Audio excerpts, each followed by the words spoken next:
Hello, this is Aden Souza and happy World Mental Health Day. And if you are from Australia, happy World Mental Health Week. How amazing Australia.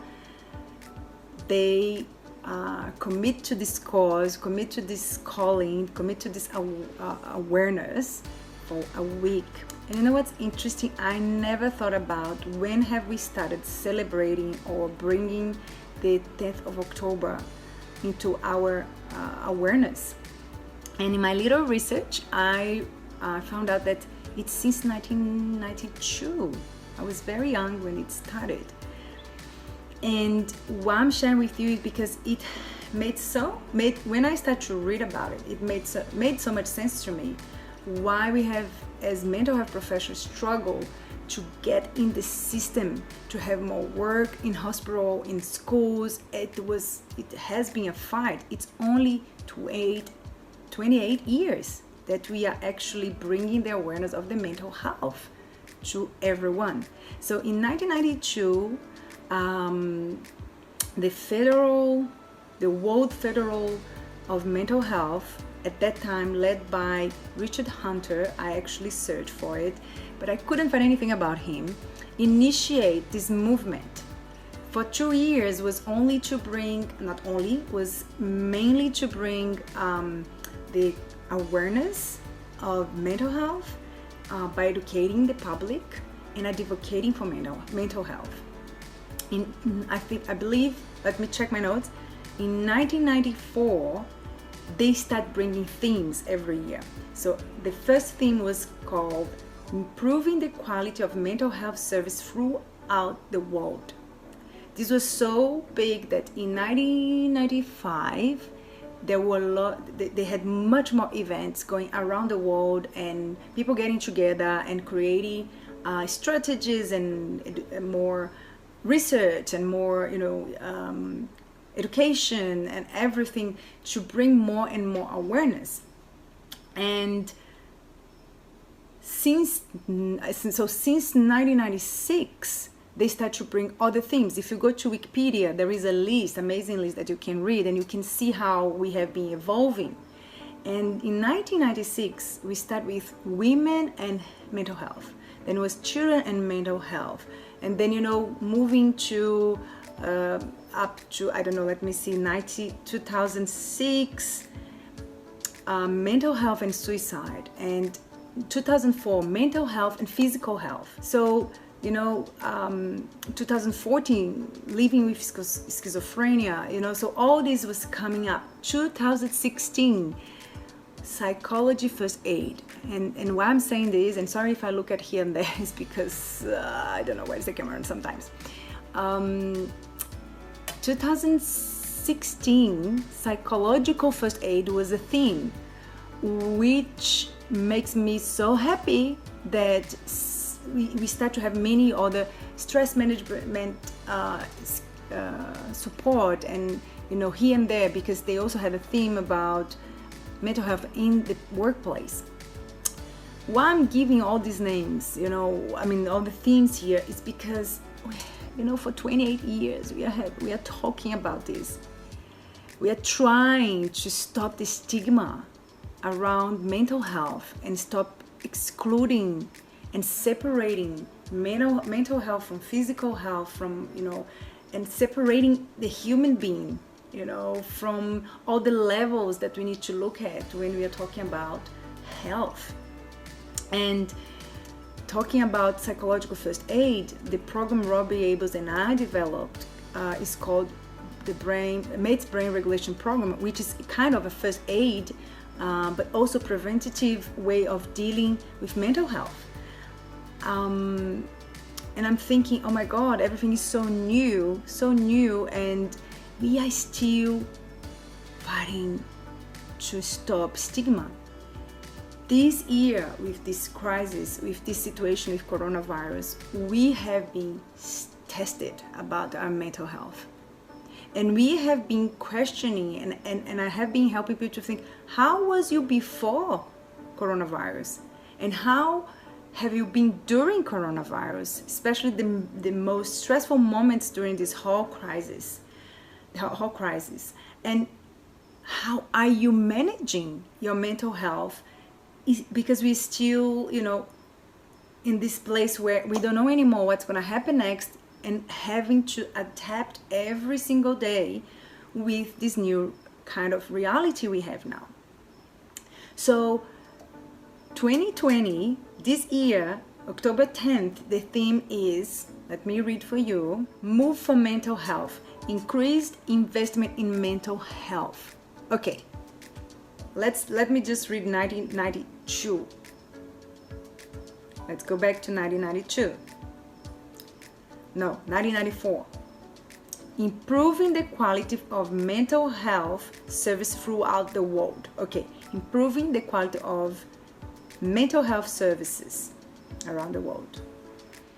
So it's still a calling for quality and accessibility, access to mental health. And the call is to create and include this as your right. We all have the right to have the services, the environment, the culture, to receive a better quality of mental health. And if there is some struggle, we should have access to good treatments and not the magical pill anymore. There is no magic or magical pill. And I think 2020 has been showing us that there is no pill for, helping us to feel calm or helping us to feel hopeful or helpful. It's about us going back and looking at ourselves, our system, how we feel, how we think, how we behave, how we communicate, how we relate. So this is how we are going. This is where we need to invest money, time, energy, focus on our mental health. Even now, during this crisis, we're still judging people. We are still not understanding how we feel. We still not understanding what to do to help ourselves. And it's time for us to be curious about it. It's time for us who are suffering to ask for help. It's time for us who have the skills and have the heart and time and space to offer and to have the flag and show the way to people who do not. And of course, we all have choices. Not everyone is gonna, come and follow your advices or your strategies or your help. But it's important that we speak up. It's important that we share. It's important that we allow ourselves to be seen and learn to listen and learn to see the others. Just thinking, when I was talking about stigma, how much I make so much sense, because when I decided to study psychology was 1998. And I remember at that time when I told my parents I wanted to do it, my father had a very big reaction because he had no idea what what psychology would do. In his head would be work with crazy people. And that's the other thing I want to talk today. What is crazy? What is normal? What is normal? What is abnormal? And more than ever, is the first time in the whole world that we are understanding there is no normal. There is no abnormal how we feel. We need to learn to accept how we feel. And there is lots of message saying it's okay not to be okay. We never heard that before. When you listen to someone saying to you, it's okay to be not okay. But this year, this is the message that whatever is happening to you, it's okay. Big lesson. Unfortunately, we are paying a big price for that. For learning that lesson. And not all of us, and some of us and many of us still blind, still not wanting to see this. But I want to just go back quickly to my story. when I had to convince my dad, and I didn't know how to explain to him, why why I chose psychology. I was thinking, the answer is very clear. I remember I wanted to be a doctor. I want to help people. And so I decided I want to work with children as a child doctor. But then I understood that that's not going to be my journey, because if I have to open bodies and have to study and see blood, this is not going to be I couldn't do it. And at that time, 1998, in my school, every year they would offer talks they would invite professionals and they would talk about their professions, so we could have an idea what we would study at uni. There was no psychology anywhere. By whatever the universe talked to me at that time, in a magazine of professions. I was lost. I had to do my exam to get into uni. I had 6 months and I decided it was not medicine, so I had to find out what I would do. My father wanted me to be a lawyer if I didn't want to be a doctor, but I said no, I don't want to be a lawyer. And so I started to search. It must be something, and physiotherapy and nursing and dentists. They all had to open bodies, and I'm like, I can't do this. So I remember I read 3 things came to me when I read.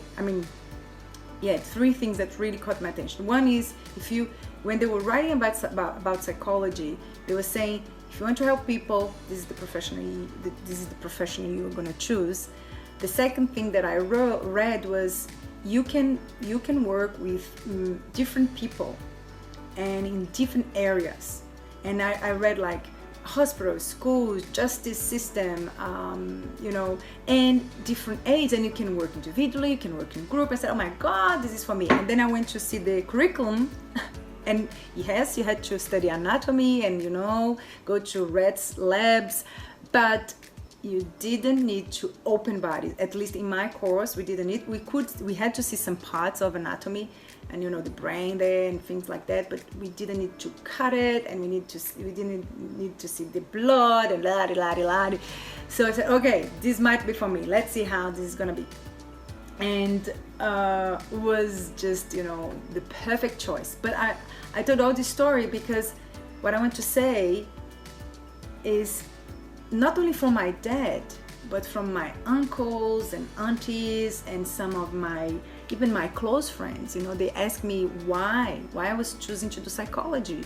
And the reasons they had in their heads were, you're gonna be so many judgments, so you're gonna be poor because and in a way they were right, because we didn't have many opportunities at schools. Even now we fight for, so we didn't have many opportunities of work. Of course, my parents, or I would say my father, and some of my uncles and aunts would go like, oh my God, how are you gonna survive? There is no work for you. You're gonna work in a crazy places where crazy people go. You have no work, you have no future. The other thing that I had to hear was, you're gonna work with crazy people, you're gonna become crazy as you're not gonna survive because you're gonna work with crazy people. They cannot pay for your bills. There is no opportunity of work. And when I look at, there is only 28 years that we are bringing awareness of mental health, makes so much sense. Why, that time was so hard for me to convince people that was what I wanted to do. And we are still fighting for it. We still need more for our mental health. We still need more knowledge for the public. We need to share more. So, and that's why I'm doing this video. I didn't, honestly, I didn't need to do this video, but I felt like this is important to share. This is important for me to put my voice and share my experience.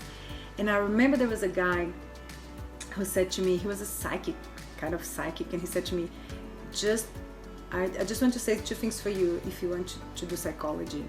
First, take care of yourself.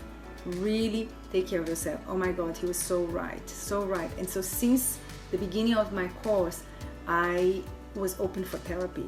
And many of my friends and many of psychology students, even now, they do not do their own work. And this is crucial if you want to work with mental health.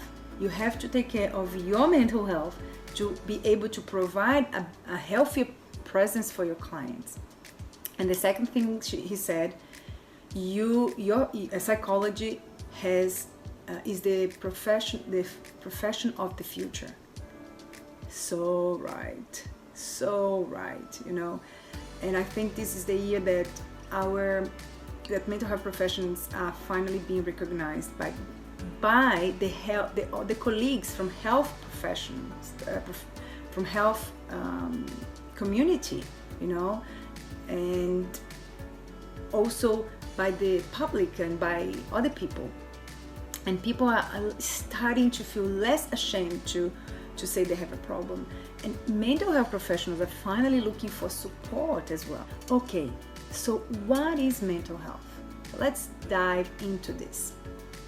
I was looking for the best, like I wrote my own way, but then I found this beautiful, I think I would consider kind of complete way of describing mental health from the World Health Organization, which they say mental health is defined as a state of well-being in which every individual realizes his or her own potential, can cope with normal stress of life, can work productively and fruitfully, and is able to make a contribution to her or his community. Oh, I love it. So in my view, for example, when it says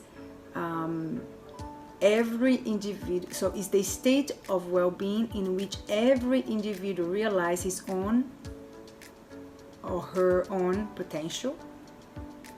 It's like, for me, it's when you are aware of your amazingness. I don't know if this word exists, like you are amazing, and you know that. So it's when you know your value and you have good thoughts about yourself. So the psychological part of your psychological part is healthy when you know you have potential, you recognize it, you're amazing, you have positive thoughts about you value yourself. The second piece it says can cope with normal stress of life is self-regulation. It's the emotional part. Can you recognize your feelings? Can you identify your feelings? Can you sense your feelings? Can you feel your feelings? Can you express your feelings? Can you regulate? Can you monitor your feelings? So are you building up your resilience? So capability to build up resilience. So it's the emotional part, psychological, emotional. The third one, can work with productivity. It's when you have energy to put in action. You can create, you can do things, you can produce, you can work, you can use your body, to do things. And so psychological, emotional, physical. We talk about mental health, okay? Look at all what's included in there. Then the fourth, what they say, is able to make a contribution to her or his community. So it's the feeling of belonging to a community, that there is something bigger than you, that you influence and you're influenced by it. And in a way you can call the social part, or you can call the spiritual part of, I would stretch the spiritual part of being human being, so mental health includes the psychological, physical, emotional, social, and spiritual. And I have to say, in the MATES program, we even have more. I want to read to you. So we already have the psychological, emotional, physical, spiritual, and then we need to consider the energetic, the sexual, social, relational, cultural, environmental level of or areas that we need to be able to stretch and expand if we want to have a full integrative mental health. But anyway, I want to say more. this whole thing just make us really look at that mental health, especially now, it's proven it's not an individual issue. It's actually a social culture issue. And we need to learn to stretch our vision, because we need to become more involved. We need to be able to cope more, especially now, where we need to adjust every single day. But depending on where you are, things can be a little bit different. And that's what I want to talk about. And this comes a lot from how much I read Gabor Mate's work and writing and all what that man says, and makes so much sense to me when he talks about that the cause of our illnesses is actually culture. So let me give an example how culture can actually impact in our mental health. Each culture has a different way of perceiving, dealing, and creating or not resources for their people. So the way how culture can impact is it can create more stigma or less stigma about mental health issue, about someone struggling, about about someone struggling. So if that culture sees mental health as a weakness, what people are going to do? They're probably going to hide. They're not going to expose themselves. But if that culture holds and allow that person to express themselves and hold the space for that person, and you can see, for example, there are some places or maybe some cultures, not the whole country, in Africa and India, that it's more acceptable that people actually act out, that they put it out, what they're feeling, how they're feeling. I would say in Brazil, I believe we are more, comparing with Australia, which are my two cultures that I have been more exposed to individually and as a professional, I can see very clearly that Brazilian people tend to express more how they feel. They bring more. They come to therapy when they feel less energy, when they feel more depressed. That's when they go, oh, there is something wrong with me. Because culturally, what's expected from us, Brazilian, is that you stay in the hyper-reactivity. We have to do with violence. We have to do with so many different diversity economically and socially, that it really makes you go into this hyper vigilance, and so for you to work, to have a quality of life, you have to study hard, you have to study and work, you have to do more than one work. And culturally in Brazil, being busy is seen as good. Oh, you're doing well. Oh, look, you're making probably good money or whatever. Like it's glorified. And people are getting so stressed, have no time, and getting depressed and not knowing why. I remember when Robbie came to do her training in Brazil about addiction and brain spotting, she did a bit of research, and she said that the main addiction of Brazilian is taking tranquilizers, taking medication to calm down. There is a huge number of people taking medication to feel calmer, to manage their big energy.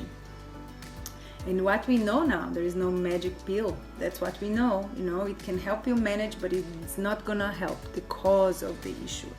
And if I talk about Australian, is a different culture. There you don't talk about your feelings, you don't go too deep in your struggle, you man up, you do your thing, you don't complain. So suicide, it's very high in Australia, especially male suicide is really, really high. And it was before the pandemic, it was before it's an issue in Australia, and it's not really, people don't talk much about it. and now recently has been more, we have been talking more about it, but it's still very taboo. And so my experience that Australia tend to go to ask for help when they are feeling too much in their bodies, and they go like, well, I'm feeling too much, I cannot, this there is no social space, there is no culture that there is holding for me feeling too much, for me acting out. And so one of the exits is suicide. The main thing that has been an issue in Australia is addiction as well, but not from taking medication to feel calmer, but drugs, alcohol, cocaine, especially alcohol in this case. Alcohol in Australia, if you let's just give an example.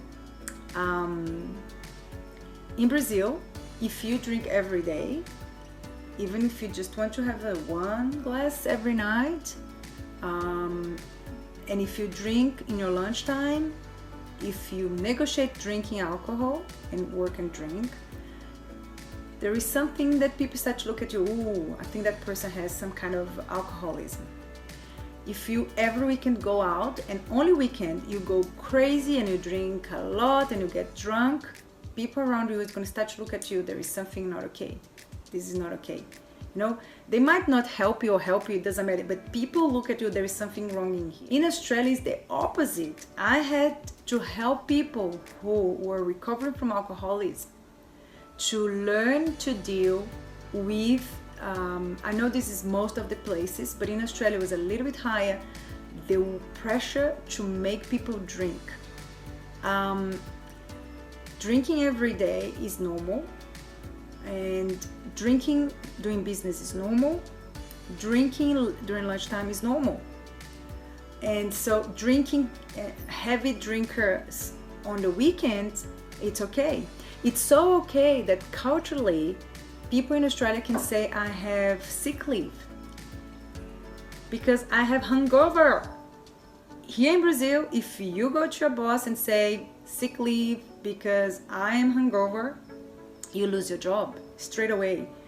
They might tolerate you, or they're going to say to you, you need to go to see someone, or they are going to say you don't work anymore. People want to get rid of you if that's is going to be something that you're going to start bringing as an excuse not to work. So you see how different is culture. There is another thing that I heard in Australia, and I was very shocked, I have to say.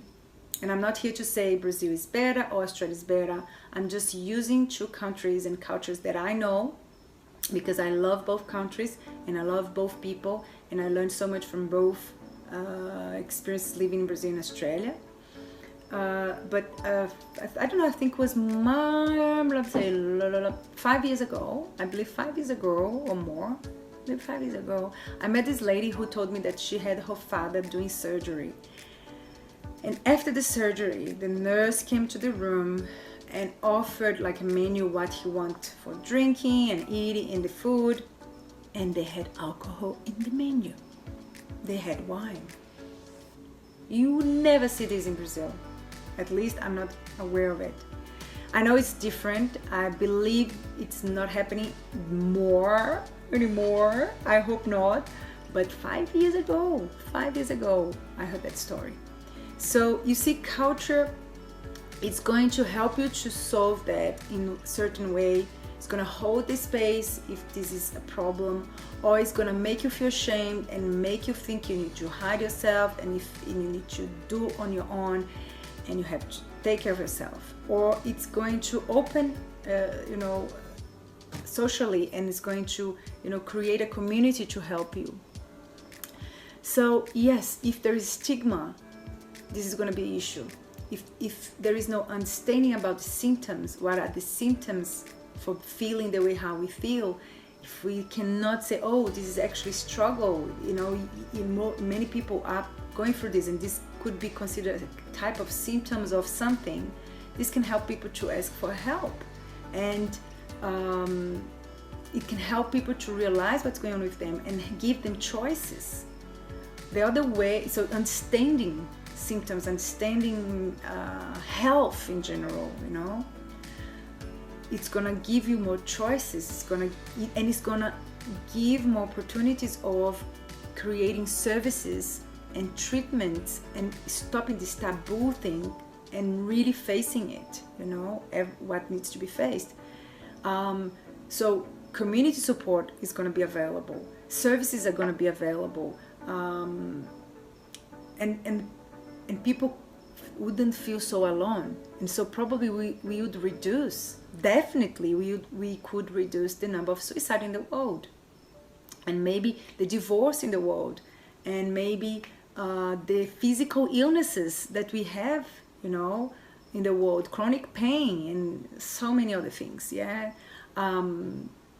Depression, anxiety, we would be able to actually help all this be minimized if mental health wouldn't be a taboo. So depending on the culture, you're gonna have better treatments, more quality treatments than other countries if it's a taboo, if it's seen as, oh my god, look at this person, she has a problem, he has a problem, exclude, treat.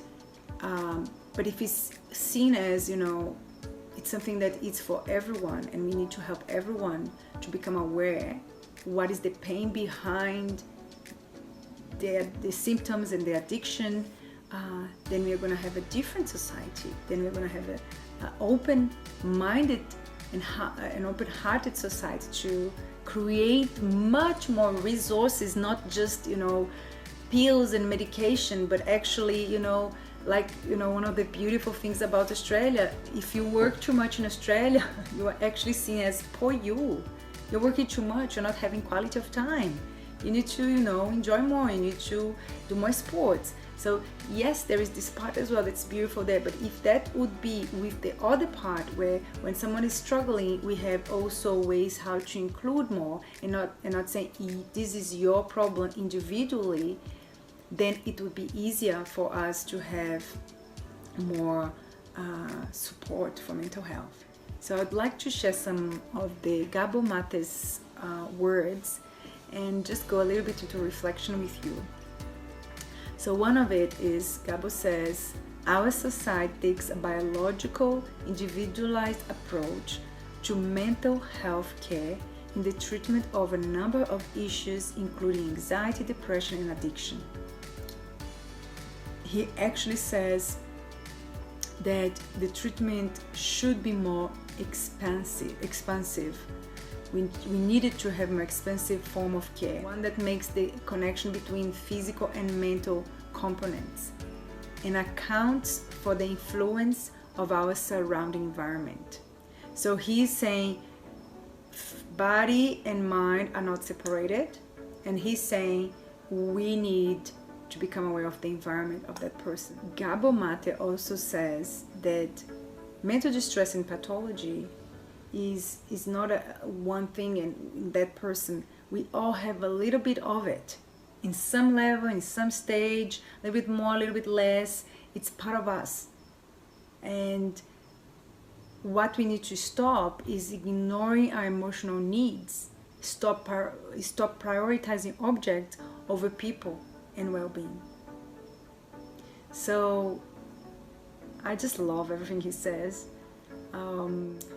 And then this just make me go into my heart and think, oh my God, this coronavirus we can look at it, this situation, we can look at it as a problem. And yes, it's a problem. And if we get together, we can actually solve this together. If we choose to do this together, we can actually do this together. But for us to be able to do that, we have to see it as a possibility of growth, that this what's happening to us right now is a possibility of growth. It's a possibility of doing things differently. It's a possibility of helping our society to get out from this crazy making culture we have developed, and really be courageous enough to stop what we have been doing because it was not working and start doing what can work. And I think I want to say something that I learned from my mentor Yvonne de la Flor in one of the studies I'm doing with her, and something that she says, I'll try to put in my own words, but came from studying with her. And I think I wrote somewhere, okay, something like, we are all here to help each other to find the way back home, to our inner home. As my beautiful Robbie Abel says, we are pack animals. We need each other to feel healthy, to feel safe, to grow. We need each other, and now more than ever. So what I have to say is, let's reach out if we need help, and let's check it out on our friends, on our neighbors, on the stranger on the street. I also read something these days that was something on Instagram that said, when someone reach out for help, or if you're in a situation that you feel like you need to help, or you are in a position that you can help, do it, because you could be the prayer of someone else to the universe, and the universe is using you to help that person. So be that instrument, be the instrument of support to change the world, to change your reality, so bit by bit we can create a new reality. We can recreate a reality that actually works for us, including a non-judgmental way of dealing with mental health. And there is another thing that I would like to share with you. It's ways you should look at yourself. I'm bringing up this bigger view of mental health, but I would like to go more into the individual way of how you can start step by step helping yourself as well. So I'm going to share with you the Healthy Mind Platter. I'm going to read, but you can check on Daniel Siegel's website, www.drdansiegel.com, and then you're gonna have more of the details of this platter, which I love it, and I use, and I created a dynamic that I teach my clients, and I teach the mental health professionals who come from MATES program to use this platter in a practical way. So the platter is composition of 7 daily essential mental activities to optimize brain matter and create well-being. So I'll read to you the 7 essential mental activities he suggests, and I'll add one more. So he's talking about sleep time, physical time, focus time, timing time, downtime, play time, connecting time, and I would say health eating time. So if you can every day, I know, every day, find time to do all those 8 activities, those 8 essential activities, you're gonna have a wonderful mental health. So this is what you can start practicing, learning, and doing for yourself. And knowing that the more you take care of yourself, you're gonna be able to take care of others. You're gonna be able to contribute to your community. You're gonna be able to have more self-regulation. So from all these suggestions, pick one of them and use it every single day. Once you made that become a habit, pick another one from the platter and invest in it until you become a habit. Then pick another one. And if you need help, if you need support, from my side, what I have to offer you is go to our website, which is brainregulationprogram.com, and there you're going to have a list of professionals who can help you to learn more about MATES, who can help you to learn about the MATES program and also this information. Or you can go to Daniel Siegel's website as well, and you can see more information about that. And you can look at in your community where you can find support from the amazing mental health professionals around the world. And my suggestion is also that you search for the best way that you can start your healing journey. Focus on you, and do not be ashamed to be vulnerable. as Brené Brown says, it's from our vulnerability that we find our strength.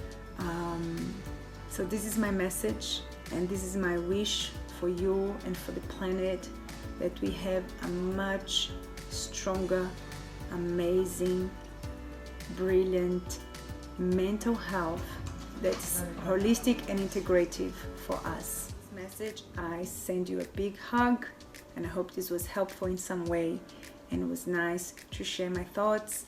And I wish we have a wonderful change in our cultures, in our minds, in our hearts, and we can become able to be more compassionate and open and generous in our connections. And from there, you can have 100% sure we can have a much better mental health. Big hugs, big kisses. See you.